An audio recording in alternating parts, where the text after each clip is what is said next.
Bienvenue à tous et à toutes sur cette nouvelle vidéo où nous allons parler du low-key et du high-key. Vous avez peut-être dû entendre ça quelque part parmi vos études ou sur internet ou sur YouTube. Bref, on va faire un petit point pour que tout le monde se mette d'accord. Que veut dire ces deux termes? Attention, c'est parti!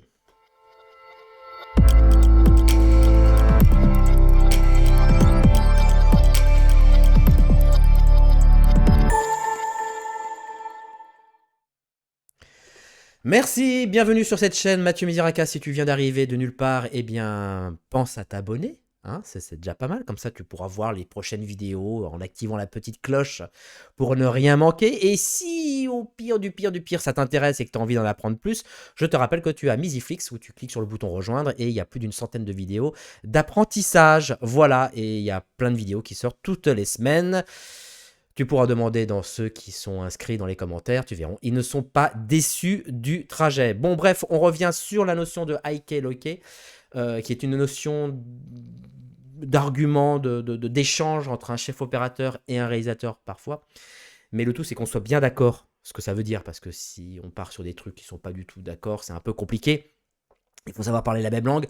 Donc du coup, je vous ai fouiné sur Internet des exemples et un article très intéressant pour expliquer... Oh putain, je sais pas parler aujourd'hui. Pour expliquer ce que c'est que le low-key et le high-key. Alors, un petit article intéressant sur Premium Beat, que je vous mets évidemment le lien dans la description, qui explique de travailler en low-key et en high-key. Alors, il y a juste quelques 4 phrases qui veulent tout dire. Hein, et après, je pourrais faire la fin de la vidéo. Le low-key et le high-key sont des termes d'éclairage qui sont souvent utilisés entre les réunions entre réalisateurs et directeurs de photographie, ou pourquoi pas entre chef opérateur et chef électricien. L'éclairage discret fait référence à une scène sombre, avec un contraste élevé, donc ce qu'ils appellent l'éclairage discret, c'est le low-key. Donc c'est quelque chose de plutôt contrasté, comme ici. Et au contraire, pour le high-key, c'est juste une idée pour lancer de l'éclairage balle. Ça veut rien dire. Mais l'éclairage high-key, en revanche, fait référence à une configuration uniforme, éclairée à faible contraste. Voilà. Donc là, ça a à peu près tout résumé. Hein. Vous pouvez mettre le petit pouce bleu et vous en allez, c'est fini. Parce qu'en gros, ça veut dire quoi? Ça veut dire que le low-key, c'est une notion de key light très prononcée, donc avec absence de fill light, et surtout une absence d'éclairage en arrière-plan. D'accord? Alors que le high-key, c'est une notion de key light, toujours aussi présente, mais beaucoup moins. D'ailleurs, moins présente à cause d'une fill light, d'une lumière remplissage qui va atténuer les contrastes sur le premier plan. Et surtout, un arrière-plan éclairé. Donc, c'est exactement les deux exemples qui sont là. Ils ont fait une petite vidéo. Si vous avez envie de la regarder, voilà, vous aurez un peu de truc détaillé. Maintenant, si vous voulez des exemples en termes de photos, parce qu'évidemment, ce terme existe aussi dans le domaine de la photo, hein, il n'y a pas que la vidéo là-dessus, eh bien vous avez des exemples de low-key. Low-key, c'est ça. Voilà, vous avez plein d'exemples de low-key, mais alors vraiment en termes de photographie, on retrouve toujours les mêmes codes, à savoir des plans noirs, voire carrément bouchés, ou un peu détaillés, comme un peu ici. Ou alors ça peut être une petite pointe de lumière, histoire de créer un petit bokeh au fin fond des flous de profondeur de champ.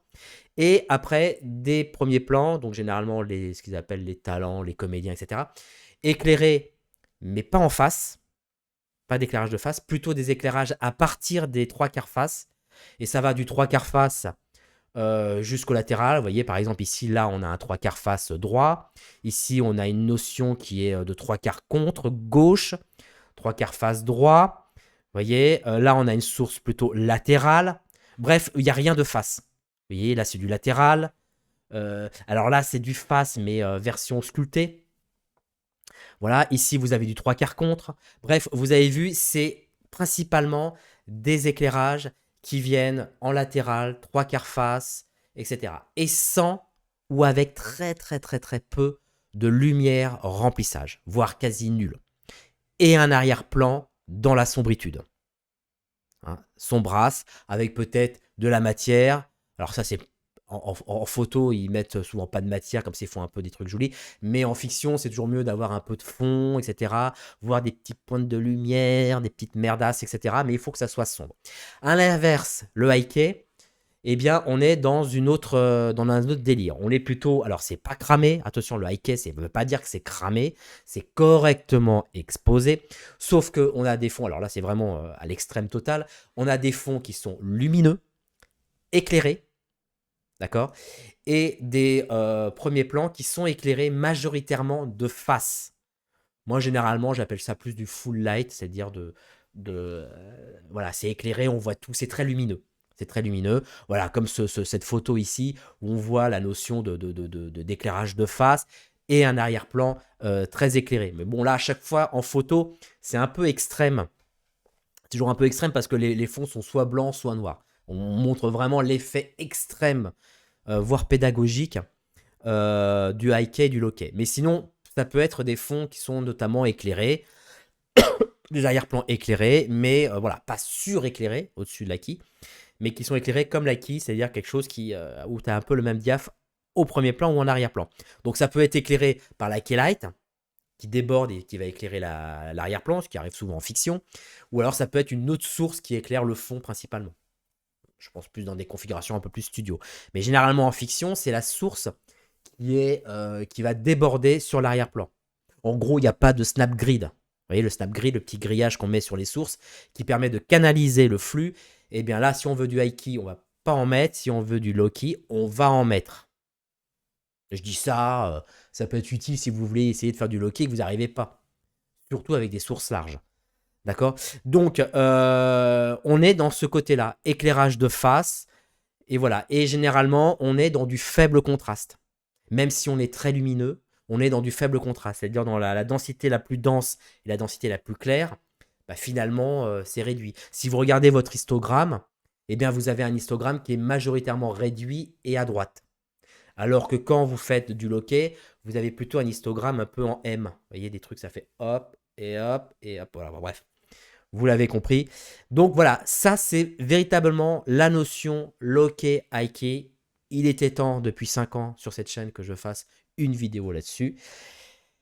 Si tu n'as pas compris, laisse-moi commentaire. Si tu es d'accord avec moi, bah, tu me mets un petit pouce bleu. N'hésite pas à partager cette vidéo, à la liker. Et moi, je te dis à très vite. Merci, ciao.